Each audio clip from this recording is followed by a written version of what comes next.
Assalamualaikum dan selamat sejahtera. Selamat datang ke mini webinar daripada kursus SGM 3033 Geografi Penduduk yang bertajuk Krisis Kemanusiaan di Timur Tengah. Okey, saya selaku moderator hari ini Muhammad Syamil Aiman bin Ghazali bersama 5 lagi orang panel yang akan membentangkan. Boleh memperkenalkan diri anda? Okay. Assalamualaikum dan salam sejahtera. Nama saya Muhammad Fakhruddin bin Ibrahim dari semester 3. Okay. Assalamualaikum warahmatullahi wabarakatuh dan salam sejahtera. Nama saya Basrizal bin Ismail daripada semester 3.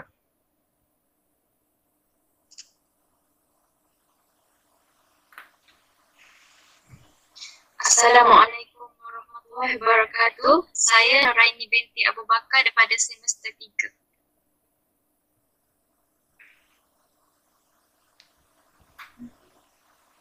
Assalamualaikum dan salam sejahtera. Nama saya Wanura Mirat binti Wanuddin dari ISMP Bahasa Melayu semester 5.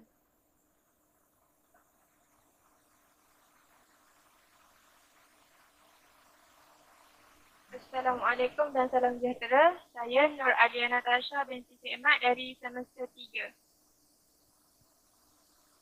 Krisis kemanusiaan di Timur Tengah. Okey, krisis kemanusiaan ni apa sebenarnya krisis kemanusiaan ni? Krisis kemanusiaan ni sebenarnya adalah keadaan darurat yang dialami manusia.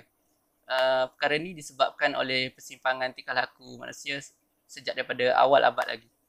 Krisis kemanusiaan ni dia bukan satu je. Dia banyak. Apa-apa yang boleh menggugat keselamatan atau kelangsungan manusia itu kita panggil krisis kemanusiaan. Contohnya peperangan. Peperangan ni kita kelaskan sebagai krisis kemanusiaan sebab ia menggugat kelangsungan manusia kan. Contoh yang lain seperti kekurangan makanan, kebuluran, itu pun merupakan krisis kemanusiaan sebab ia boleh menjejaskan kelangsungan hidup manusia. Apa-apa yang menjejaskan kelangsungan ataupun keselamatan manusia itu kita kelaskan sebagai krisis kemanusiaan. Untuk mini webinar kali ini, kajian kami semua memfokuskan kepada krisis kemanusiaan di negara Timur Tengah seperti Libya, Sudan, Arab Saudi, Bahrain, Iran dan lain-lain. Antara negara yang mengalami krisis kemanusiaan yang tertinggi di dunia adalah Syria, etnik Rohingya dan juga Yaman. Yang tu yang paling tinggi. Okey, adalah beberapa faktor kesan yang menyebabkan krisis kemanusiaan ni. Okey, tanpa melengahkan masa lagi, kita masuk kepada faktor pertama, pemetaan pertama. Silakan. Okay, terima kasih kepada moderator Syamil kerana memberi peluang kepada saya untuk mengupas beberapa faktor yang boleh menyebabkan berlakunya krisis di negara Timur Tengah ini. Okay, saya spesifikkan lagi. Sebagai contoh, saya ambil di krisis di negara Syria.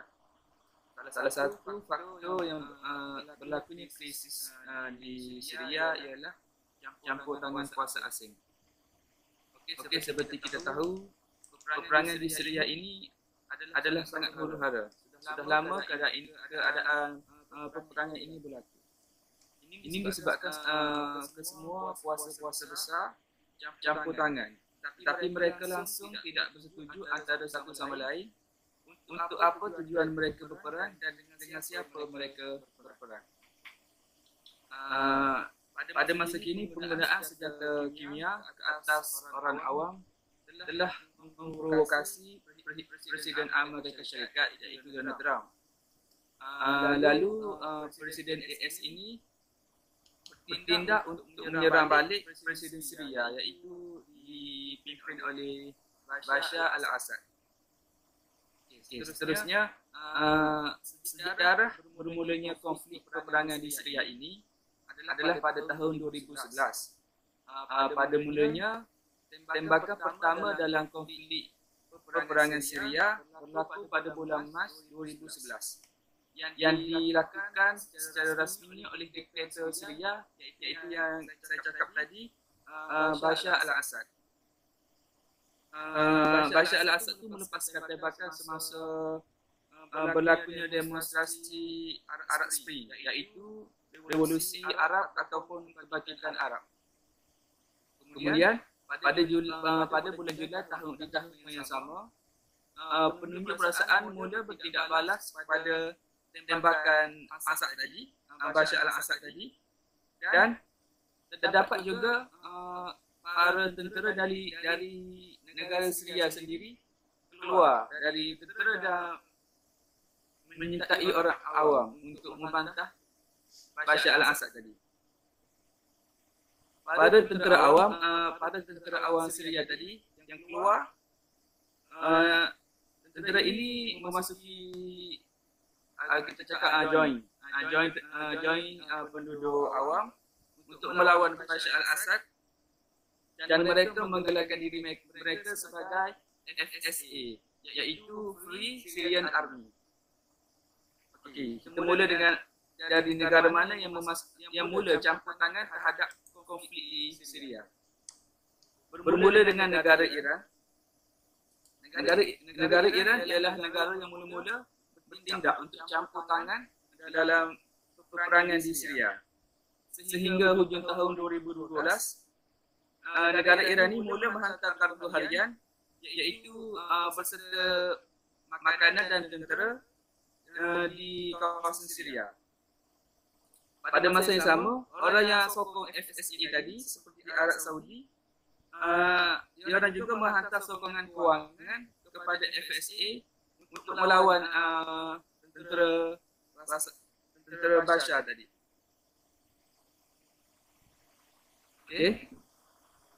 Lepas tu, Iran sebaliknya meningkatkan lagi sokongannya terhadap Assad. Jadi di sini kita boleh lihat Arab Saudi tolong FSA untuk melawan tentera Bashar al-Assad tadi, dan Iran juga menolong Bashar al-Assad untuk melawan FSA.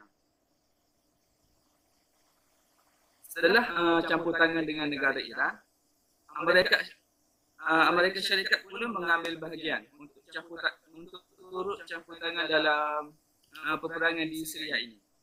Pada April tahun yang sama, pentadbiran dulu Barack Obama terkejut dengan kekejaman Assad.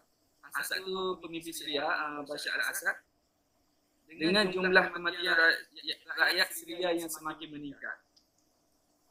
Jadi Barack Obama ini telah menandatangani satu rahsia yang memberi kuasa kepada CIA. CIA ini untuk tentera Amerika Syarikat.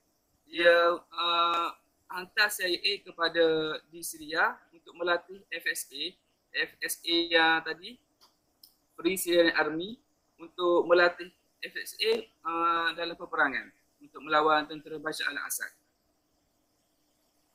Dalam masa yang sama, Amerika Syarikat secara rahsia menggesa negara-negara Arab lain untuk tidak bekerjasama dengan Bashar al-Assad, iaitu pemimpin Syria pada masa itu. Tetapi permintaan Presiden Amerika Syarikat itu diabaikan. Pada Ogos 2013, rejim ataupun pasukan ketenteraan Assad al-Bashar, tentera Syria, telah menggunakan senjata kimia. Dulu dia dah guna dulu. Tapi sekarang dia dah guna balik. Dia telah memprovokasi kecaman daripada seluruh dunia. Kerajaan Amerika Syarikat mengancam untuk menyerang Syria sekiranya Assad terus menggunakan senjata kimia ke atas rakyatnya. Seterusnya Rusia. Rusia yang menyokong Syria, iaitu Bashar al-Assad, mencadangkan supaya kerajaan Syria yang diperintahkan supaya memberhentikan penggunaan kimia ini, supaya untuk mengelakkan Amerika Syarikat terus menyerang daripada udara.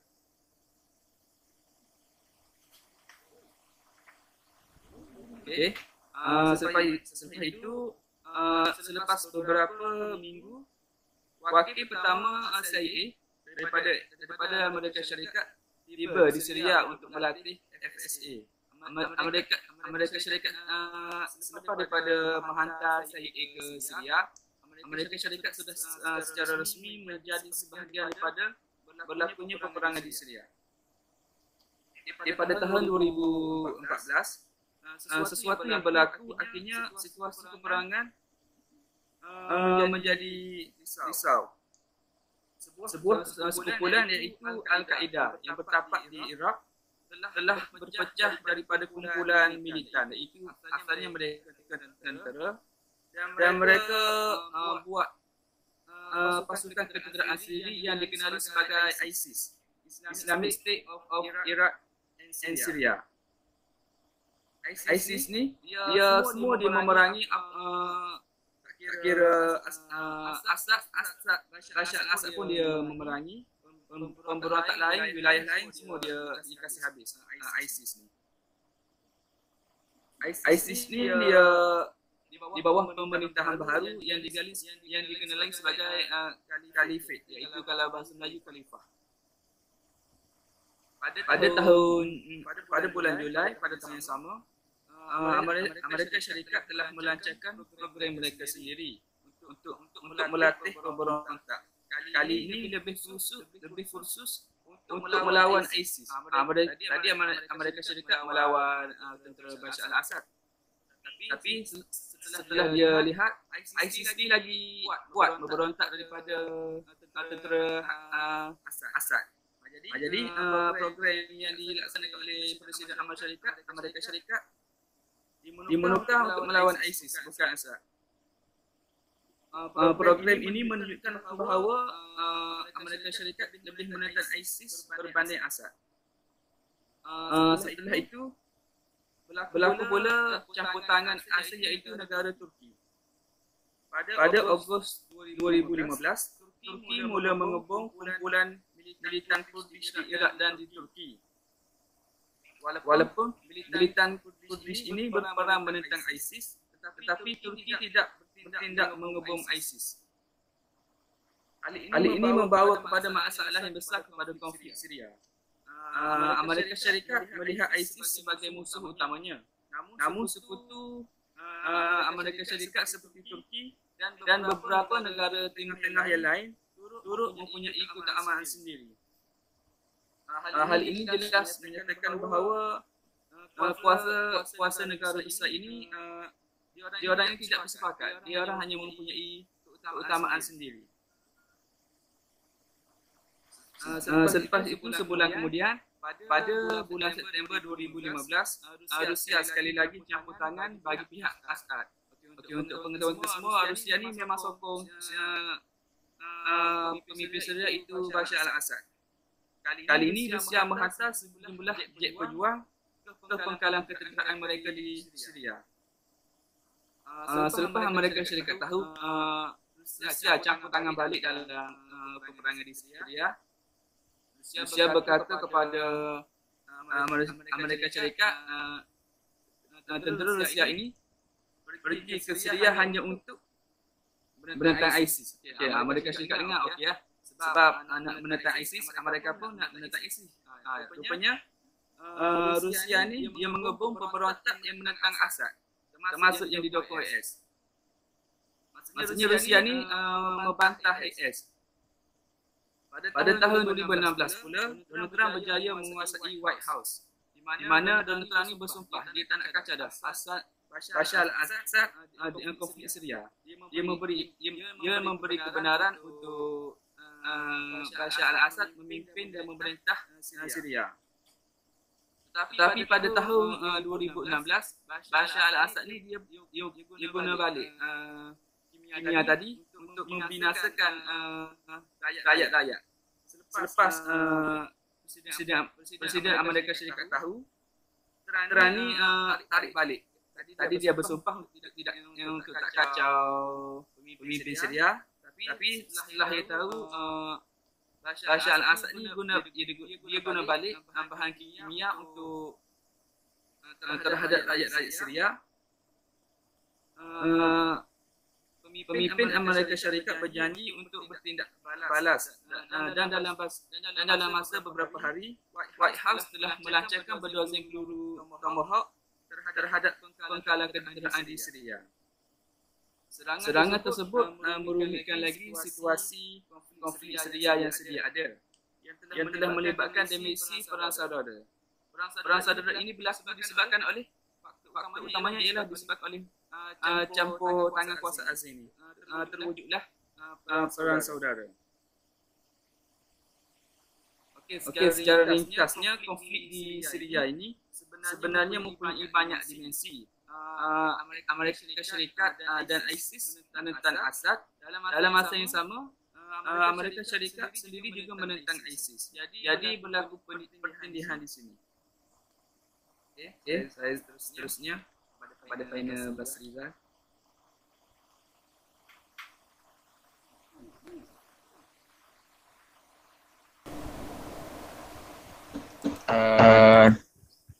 Terima kasih kepada saudara Fakhruddin. Seterusnya kita beralih kepada faktor yang juga menyebabkan krisis kemanusiaan di Timur Tengah. Di sini saya uraikan berkaitan dengan Arab Spring. The Arab Spring adalah fasa politik yang mulai popular dalam kancah politik internasional, terutamanya di negara-negara Arab sejak awal Januari tahun 2011 lagi. Menurut Nilan, membawa pandangan Al-Rabi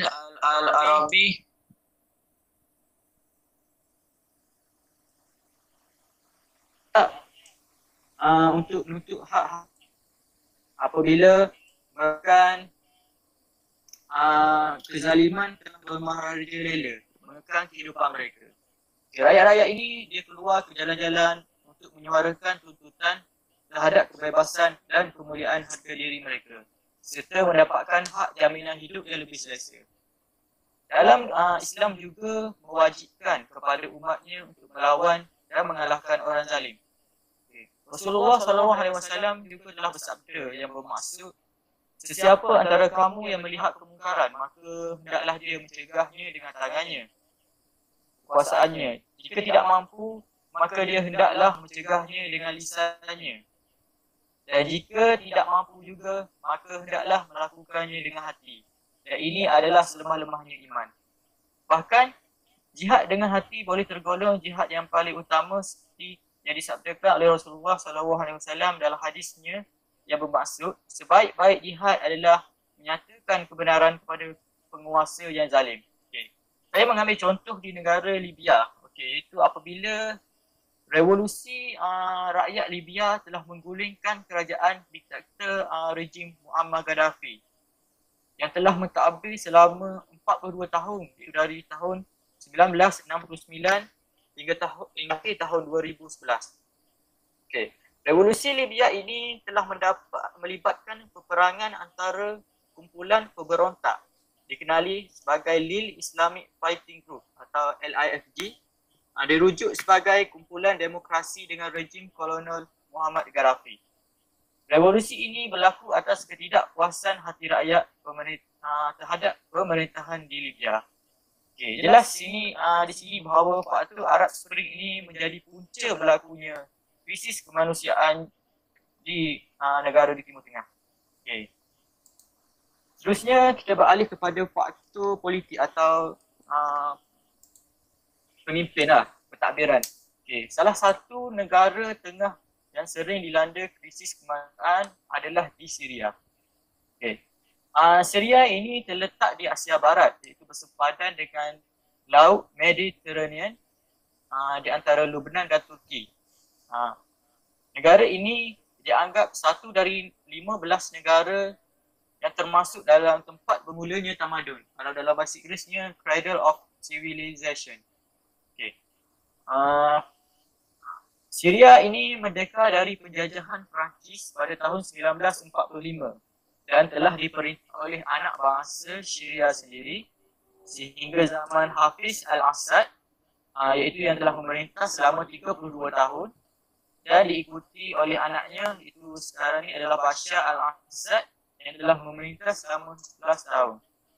Syria ini telah menjadi negara yang diperintah diktator. Di tengah-tengah peristiwa kebangkitan masyarakat itu Arab Spring ini yang melanda hampir keseluruhan negara Arab, dunia juga dapat melihat peristiwa kebangkitan penentangan rakyat Syria terhadap penentangan kerajaan mereka. Pemberontakan di Syria yang telah bermula sejak Mac tahun 2011 ini telah berubah menjadi sesuatu yang ganas dan di luar jangkaan di antara rejim Assad dengan pemimpin penentang rejim yang terdiri daripada beberapa kumpulan dan pertubuhan. Krisis politik yang tidak berkesudahan bermula pada tahun 2011 terus menekan rakyat Syria, menyebabkan semakin ramai rakyat negara tersebut terpaksa melarikan diri dan menjadi pelarian di negara-negara jiran. Seperti yang kita tahu, negara jiran yang dulunya pernah menjadi negara kedua terbesar menjadi negara penerima kepada pelarian dan kini telah bertukar menjadi negara orang pelarian. Dan menurut Astro Awani yang bertarikh 17 Disember 2016, konflik ini tercetus apabila pada tahun 2011 satu siri protes anti kerajaan dinamakan Arab Spring tercetus di Asia Barat, iaitu bermula di Tunisia. Ia kemudiannya merebak ke banyak negara, antaranya Mesir, Libya, Syria dan Syria. Di Syria ini, protes ini bermula pada Mac 2011 dan ia dimulakan oleh sekumpulan 15 remaja lelaki yang kemudiannya ditahan dan diseksa selepas melukis grafiti yang melambangkan sokongan terhadap Arab Spring ini. Salah seorang remaja itu mau lepas diseksa dengan kejam. Kerajaan Syria pimpinan Presiden kemudiannya bertindak membunuh ratusan penunjuk perasaan dan memenjarakan ribuan yang lain. Kumpulan Free Syria Army FSA yang terdiri daripada anggota keselamatan, iaitu askar dan polis yang membelok akan kerajaannya, ditubuhkan juga untuk tujuan menjatuhkan kerajaan pimpinan Bashar ini, sekaligus memulakan perang saudara di Syria ini. Ini jelas membuktikan bahawa faktor berlakunya konflik atau krisis kemanusiaan di Syria ini adalah berpunca dari tindakan Presiden Bashar al-Assad itu sendiri, sehingga mencetuskan perang saudara di negara Islam itu. Seterusnya kita beralih kepada faktor yang juga sangat besar, itu adalah fahaman agama. Pada era moden, sejak revolusi Islam Iran pada tahun 1979, sebagai wujudnya kebangkitan Syiah. Sentimen peledak konflik Sunni Syiah disebarkan kembali di mana sehingga paksi politik Islam terbelah menjadi dua paksi, iaitu paksi Arab Saudi yang kebetulan majoritinya adalah Sunni beragama Islam benar, dan paksi Iran Syria yang kebetulannya dipimpin oleh Syiah. Dengan menjadinya berbagai-bagai negara di kawasan Timur Tengah sebagai ladang persengketaannya. Misalnya di Lebanon, Iraq, Syria, Yaman. Kita seterusnya tahu dulu Syiah. Menurut etimologi lughah dalam bahasa Arab, Syiah ini bermaksud pengikut dan pembela seseorang. Adapun mengikut terminologi istilah syariah Islam, golongan yang berpendapat bahawa Sayyidina Ali bin Abi Talib radhiyallahu anhu lebih berhak dan utama daripada sahabat-sahabat untuk memegang tampuk pemerintahan. Pada mulanya, Syiah ini berpecah daripada Islam menjadi satu firqah, dan ia daripada persoalan siasat. Demikian juga dengan firqah Khawarij. Namun, ketika peristiwa kematian Sayyidina Husain bin Ali di Karbala, pengaruh Syiah ini makin meluas, lalu dikenali sebagai satu fahaman dan mazhab yang telah menyentuh soalan akidah. Oleh itu, berbagai fahaman dan fatwa ganjil yang diperkenalkan oleh golongan Syiah ini sehingga membawa pada pencanggahan dalam masalah akidah, pegangan dalam agama Islam dan pelbagai masalah fiqh. Asalnya mereka ingin mempertahankan Ahlul Bait Rasulullah SAW. Namun semangat penciptaan tersebut telah diselewengkan oleh beberapa ideologi sesat yang telah dibawa masuk oleh para munafik. Okay. Di Syria itu sendiri, Hafiz al-Assad itu ataupun pemimpin Syria itu sendiri berpegang pada Syiah Husayyah yang menyimpan perasaan dengki terhadap rakyatnya daripada Muslim Sunni. Kerajaan Syria ini didokong oleh Iran yang terkenal dengan Syiahnya. Kita tahu Iran itu negara Syiah. Syekh Hasan seterusnya menceritakan tentang Syria ni yang mana 6% darinya merupakan Syiah Alawi, 10% darinya beragama Kristian dan 84% daripada rakyatnya adalah beragama Muslim Sunni, beragama Islam benar-benar. Iran juga telah mempertahankan tindakan ganas rejim Hafiz ni yang membunuh rakyatnya sendiri. Begitu juga Hizbullah di Lebanon juga menyokong tindakan Hafiz al-Assad ini membunuh rakyat marhi di Syria. Di sini kita dapat lihat bahawa tindakan kejam yang dilakukan oleh pemimpin Syria terhadap rakyatnya ini didokong dan disokong penuh oleh negara yang berpegangkan dengan ajaran Syiah. Mereka melakukan tindakan zalim terhadap rakyat yang tak berdosa tanpa berfikir dengan betul berlandaskan dengan ajaran Islam yang benar. Jelas membuktikan bahawa ajaran Syiah, ajaran Syiah yang dibawa oleh pemimpin negara tersebut merupakan salah satu faktor terjadinya krisis pergolakan dan perang di negara Islam, terutamanya di Timur Tengah. Dan terima kasih daripada saya. Khususnya saya berikan kepada moderator Syamil. Okey, terima kasih saudara Fakhruddin dan saudara Basrizal atas faktor-faktor krisis kemanusiaan di Timur Tengah.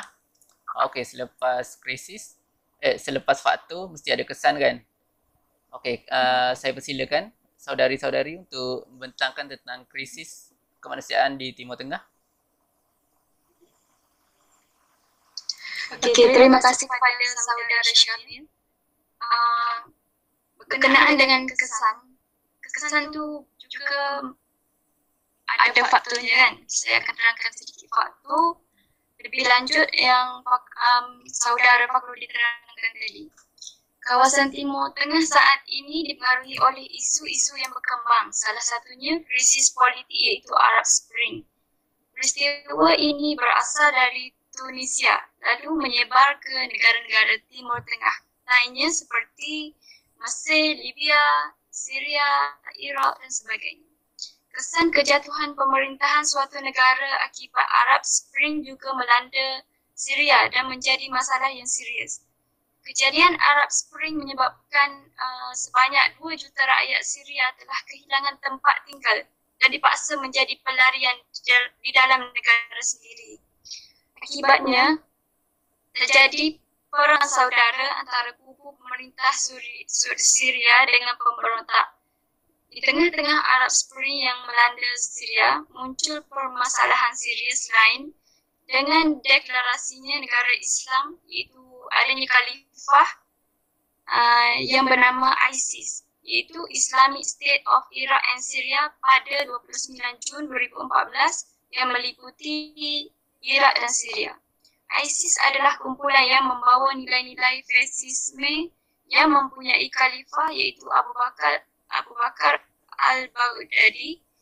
ISIS ni sangat kuat pengaruh dia pada ketika itu di Timur Tengah. Segala hal yang bertentangan dengan ISIS, baik dari segi perbezaan pendapat, ideologi atau apa-apa yang bercanggah dengan fasisme, maka ISIS akan memeranginya. ISIS juga akan membunuh semua pihak yang menentang perjuangan mereka termasuklah Muslim di seluruh negara. ISIS juga telah menakluki beberapa wilayah di Syria dan juga Iraq, menyebabkan semua rakyat perlu tunduk kepada mereka. Perjuangan ISIS untuk menubuhkan sebuah negara Islam dengan menggunakan keganasan, penculikan, penderaan, rampasan kuasa, pembunuhan, pengeboman dilihat bertentangan dengan ajaran agama Islam.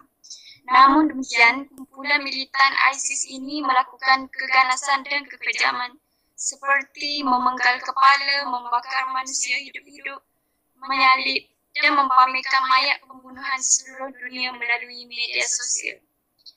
Kesannya sangat ketara dan ternampak ia menjadi salah satu kepada krisis kemanusiaan di Timur Tengah.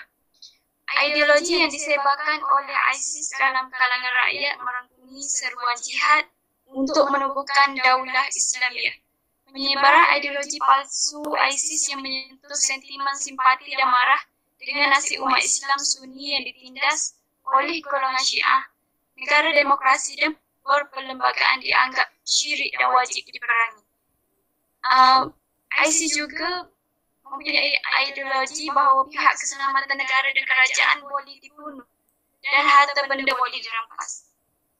ISIS mempunyai target untuk melawan para musuh yang tidak sejalan dengan mereka dalam pendirian sesebuah khalifah. Target serangan ISIS terutamanya Muslim Syiah, Kristen, Yazidi, Kurdi dan telah mengorbankan ribuan orang di Syria dan Iraq. Komandan ISIS telah melakukan aksi kejahatan perang termasuklah pembunuhan massal, pembengkalan kepala, rejam dan tindakan kejam terhadap penduduk sipil di Iraq. Pergerakan ISIS di Syria juga mengakibatkan 30,000 warga sipil di kota kecil timur Syria diusir. Selain itu, sasaran ISIS juga kepada etnik Kurdi yang berada di Syria.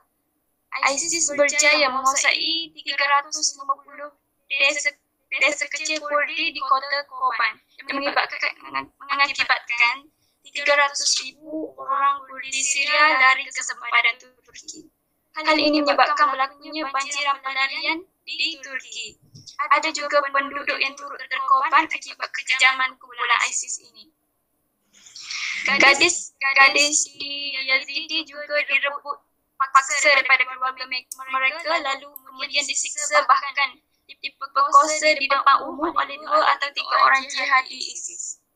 Kelompok di Syria ada kelompok YPG iaitu Unit Perlindungan Rakyat yang menyokong pihak Syria dan membangkang pihak ISIS ni. Mereka melakukan demonstrasi kepada ISIS disebabkan ada orang-orang Kurdi yang dibunuh oleh ISIS dan mengalami penyiksaan. Unit Perlindungan Rakyat ni adalah sebuah pasukan militer Kurdi di Syria yang merupakan satu kelompok bersenjata atau dikenali sebagai pasukan pertahanan. Pasukan Perlindungan Rakyat juga mendapatkan bantuan daripada pihak luar seperti International Freedom Battalion untuk bekerjasama melawan fasisme ISIS di Syria. Secara umumnya, ISIS telah berjaya melahirkan satu persepsi negatif tentang Islam hingga dibenci dan didendami serta melahirkan Islamofobia yang serius di Barat. Hal ini menyebabkan ramai orang yang membenci Islam akibat daripada pengaruh ISIS ni, pengaruh sesat dan palsu. Dari segi banjiran apa tu?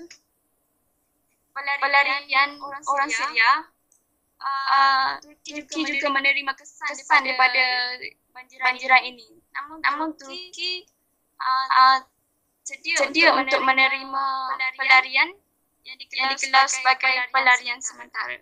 Itu sahaja daripada saya. Terima kasih. Saya serahkan kepada moderator. Okey, terima kasih atas kesan-kesan saudari Ani. Okey, saya persilakan saudari Nur Amira untuk kesan yang selanjutnya.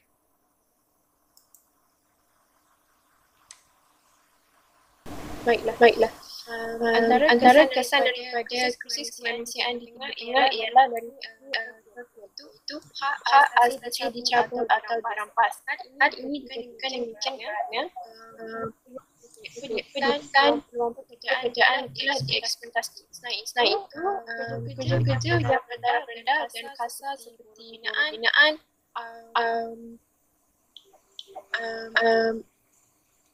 dan sebagainya menghasilkan pendapatan yang sangat rendah dan tidak berpatutan. Tambahan pula hak bersuara hak berkumpul dan hak menubuhkan persatuan untuk memperjuangkan kebebasan dan hak mereka juga dinafikan. Sebagai contoh dari peristiwa dan pergolakan yang berlaku di Palestin yang menyebabkan mereka sering dipandang hina, pembunuhan tidak berkemanusiaan dan kejam juga berlaku di Palestin. Pada tahun 1966, satu operasi telah dijalankan oleh Israel memberikan implikasi yang buruk terhadap politik, iaitu kehilangan hak tanah. Hal ini di mana penaklukan bumi Palestin oleh orang Yahudi sebanyak 78% dan ianya semakin meningkat dari dari tahun ke tahun. Sekitar 7,000 orang Palestin terpaksa berkongsi wilayah menyebabkan kebebasan mereka tersekat. Seperti mana yang diketahui di Palestin, Zionis telah membina satu tembok, iaitu tembok apartheid, dibina untuk memudahkan pergerakan keluar masuk tentera Israel ke Baitul Maqdis secara langsung. Hal ini membuatkan warga Palestin terasing dari bandar suci ataupun dari wilayah mereka sendiri. Hal ini juga secara tidak langsung boleh menyebabkan kawasan perkampungan mereka menjadi lebih bunur. Penduduk Palestin dan Israel kerap berkongsi jalan raya di wilayah tebing barat, walaupun sebenarnya adalah laluan memang dikhaskan untuk penduduk Israel sahaja. Kononnya dibuat atas faktor keselamatan. Seperti mana yang dilihat, gambar ini menunjukkan bumi Palestin oleh Israel. Pada mulanya negara Palestin luas, memangnya luas, dan dari tahun ke tahun sehingga sekarang tentera Israel telah menawan ataupun menguasai negara Palestin.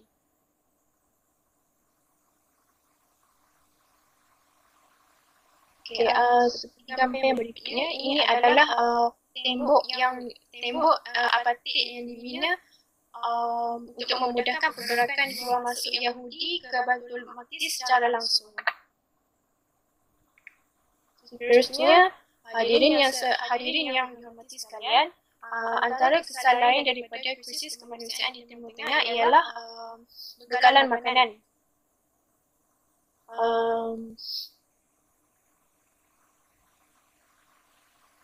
Bekalan makanan menjadi semakin berkurangan. Sebagai contoh, wilayah yang paling teruk terjejas ialah wilayah Taiz, di mana 30% penduduknya berdepan masalah makanan terhad yang amat teruk.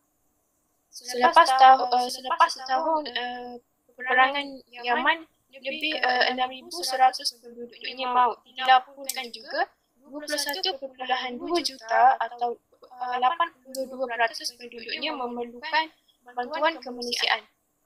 Perang tersebut juga menyaksikan krisis makanan di negara itu semakin meruncing kerana ladang dan pasar telah musnah akibat daripada sasaran pengeboman secara bertali arus.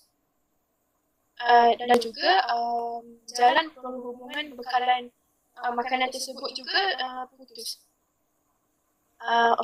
Sekatan dari semua arah termasuk terhadap kapal kargo yang dilaksanakan oleh Arab Saudi memburukkan lagi penderitaan rakyat negara itu yang sebelum ini 90% bergantung kepada import bekalan makanan luar. Ekoran daripada krisis makanan yang meruncing di negara tersebut seterusnya mengakibatkan masalah kebuluran. PBB menerusi Program Makanan Dunia WFP melaporkan dalam tempoh 3 bulan pertama peperangan Yaman, negara itu sudah berada di ambang kebuluran. Di Taiz, Tenggara Yaman menyaksikan harga makanan melonjak kepada 200%. Pasar tiada bekalan sayur ataupun susu formula bayi. Ada penduduk di situ mengalami ketiadaan makanan selama 36 jam. Satu laporan media juga mendedahkan seorang bayi lelaki Yaman iaitu Uday Faizal yang berumur 5 tahun dilahirkan di pinggir sana maut akibat kekurangan zat. Seperti mana dalam gambar tersebut. Ibunya tidak mampu berbuat apa-apa. Ibunya iaitu Intisar Hezam hanya mampu melihat dan menjerit kerana menangis kerana dia tidak mampu untuk menolong anaknya kerana dia sendiri kekurangan makanan.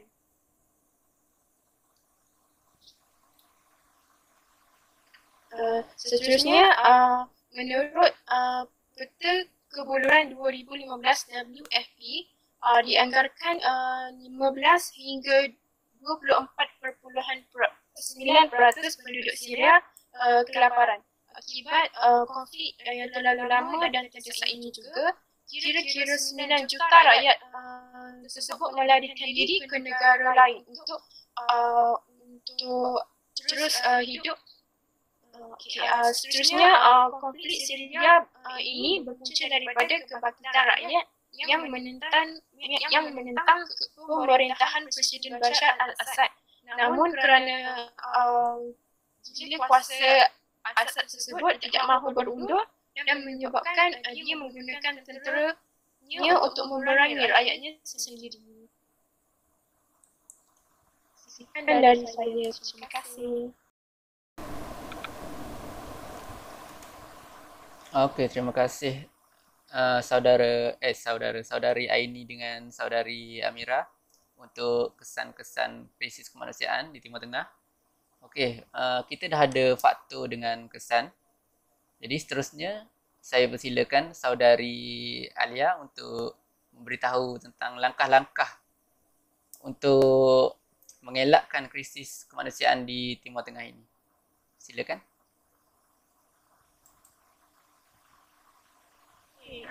Terima kasih kepada Saudara Syamil. Di sini saya akan menerangkan langkah yang telah diambil oleh berbagai agensi ataupun kesatuan untuk menangani krisis di Timur Tengah ini, terutamanya krisis di Palestin. Antara persatuan yang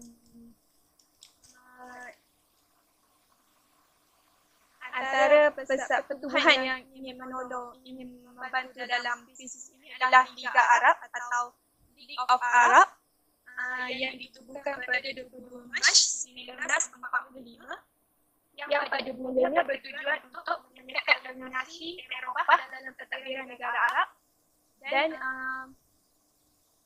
untuk membawa kesepakatan dalam kalangan negara-negara Arab. Ia berperanan sebagai sebuah pertubuhan yang bertanggungjawab dan terlibat dalam isu politik, ekonomi, kebudayaan dan sosial bagi negara-negara anggota. Tetapi apabila berlakunya konflik khususnya yang melibatkan Palestin dan Israel yang sudah melebihi 1 abad, menyebabkan Liga Arab ini turut serta dalam untuk menangani masalah ini. Kerana Liga Arab anggota Liga Arab berpendapat bahawa Israel telah merampas kawasan daripada penduduk Palestin. Liga Arab ini terdiri daripada 22 buah negara seperti Algeria, Bahrain, Palestin, Saudi Arabia, Libya, Syria dan lain-lain. Antara penglibatan Liga Arab dalam menentang Israel adalah mereka telah menjalankan boykot Israel yang untuk membantu Palestin, di mana Liga Arab ini mengharamkan segala bentuk perdagangan komersial dan aktiviti perdagangan kewangan antara negara Arab dengan Israel. Maknanya Arab Saudi dia tak akan ada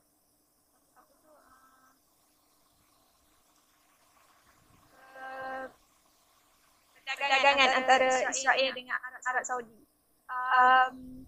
Kempen yang dilaksanakan sebelum tertubuhnya Liga Arab secara rasmi pada tahun 1944 dimulai dengan bantahan terhadap penjualan tanah Palestin kepada golongan Yahudi. Kempen boikot yang dilakukan diteruskan selepas penubuhan negara Israel dengan mewujudkan pejabat pusat boikot di Damaskus, Syria. Sebagai pusat mengordinasi segala aktiviti boikot. Dan akhirnya pusat operasi boikot ini dibuka di seluruh negara anggota Liga Arab. Mulai dari kesan boikot terhadap Israel, negara anggota Liga Arab merancangkan perancangan boikot ke atas Israel setelah berlakunya perang antara Mesir, Syria dengan Israel pada bulan Oktober 1973. Dalam masa yang sama, negara-negara Liga Arab ini mengambil langkah berani dengan membuat sekatan terhadap kapal Amerika Syarikat dan syarikat perindustrian yang lain yang menjalankan perdagangan dengan Israel. Tetapi boikot ini ada kepincangan, tetapi ia telah melalui proses yang lebih terkata dan sistematik apabila the general principle of the boycott of Israel diperkenalkan. Untuk langkah yang diambil Liga Arab seterusnya adalah membantu Palestin dan Israel mencari jalan perdamaian antara kedua-dua negara. Perkara ini dapat diperhatikan menerusi usaha yang dilakukan oleh Liga Arab sejak peringkat awal penubuhan.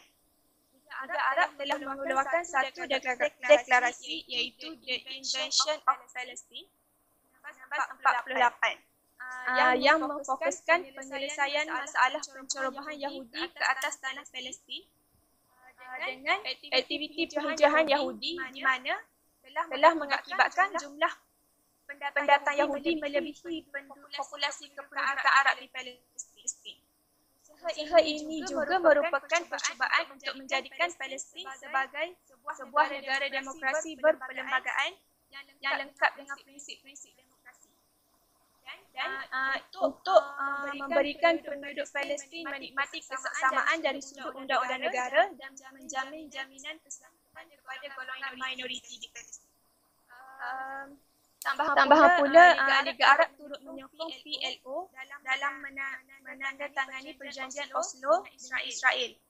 Perjanjian yang ditermeterai pada tahun 1993 yang membincangkan kerangka proses damai jangka masa pendek dan membincangkan masa depan Palestin dalam menuntut hak-hak mereka di negara mereka sendiri.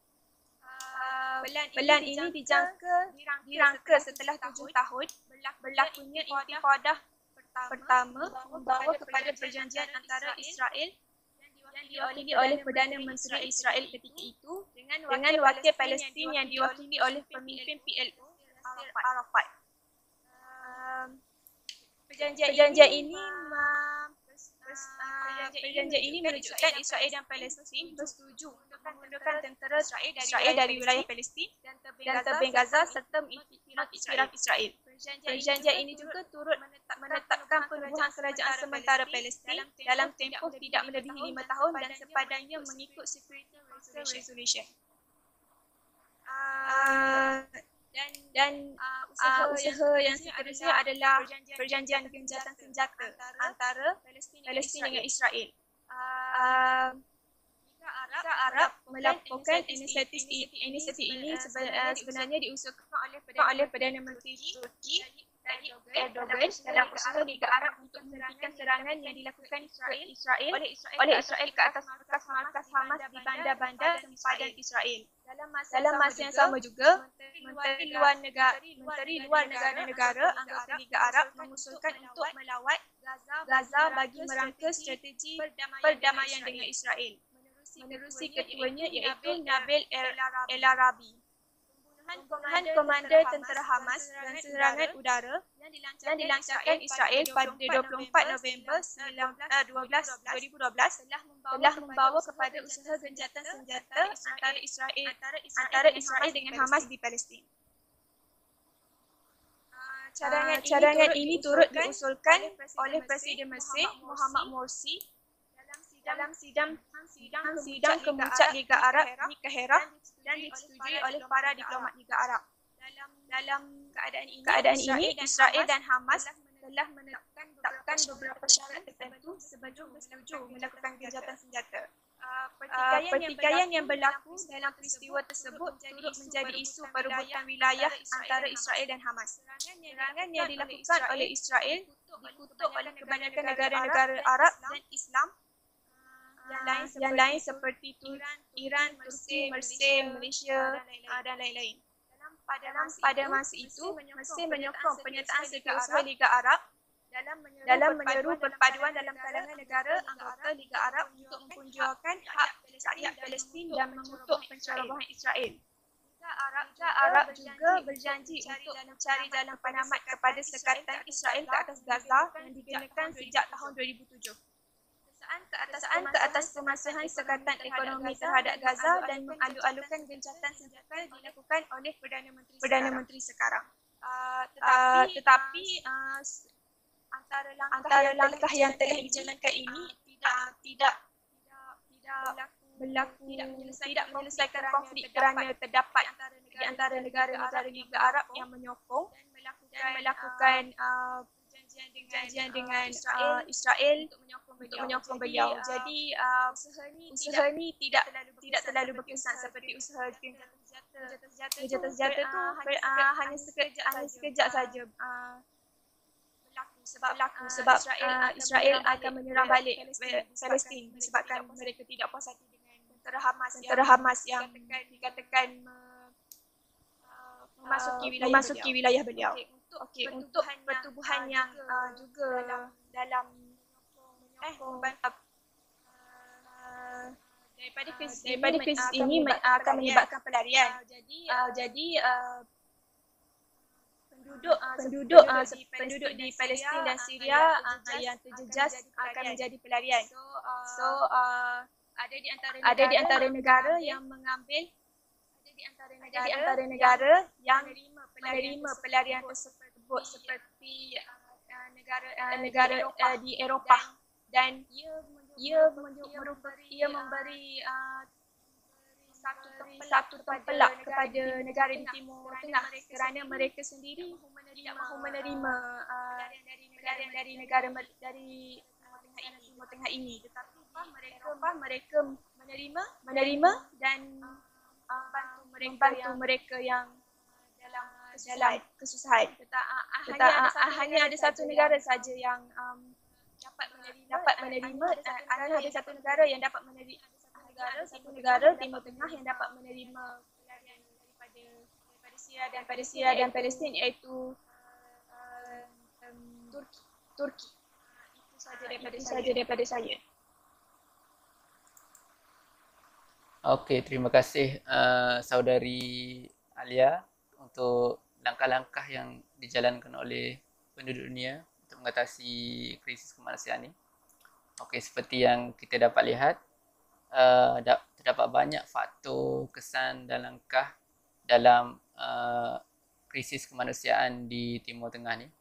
Okey, saya kupas balik antara faktornya campur tangan kuasa asing, Arab Spring. Kalau di Syria, faktor pentadbiran dengan fahaman agama. Untuk kesan, kita ada kesan kekejaman ISIS, hak asasi dicabut dan dirampas, kemudahan awam, krisis bekalan makanan.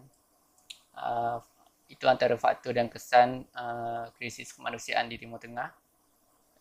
Dan langkah yang dijalankan oleh masyarakat di dunia menubuhkan Liga Arab, League of Arab yang terdiri daripada 22 buah negara. Banyak usul yang telah dijalankan oleh Liga Arab, tapi kebanyakannya seperti yang kita lihat tidak berjaya. Apa yang kita dapat lihat, penubuhan PBB adalah salah satu untuk mewujudkan perdamaian, tetapi disebabkan 5 buah negara utama tu yang mendapat kuasa veto tidak sepenuhnya krisis kemanusiaan ni dapat dicegah. Okey, bagi harapan kami untuk untuk masyarakat di dunia dan di mana-mana saja seterusnya, harapnya krisis kemanusiaan di Timur Tengah ataupun di seluruh dunia ini dapat dicegah dan diselesaikan sepenuhnya. Okey, itu saja daripada kumpulan kami. Terima kasih semua dan bye.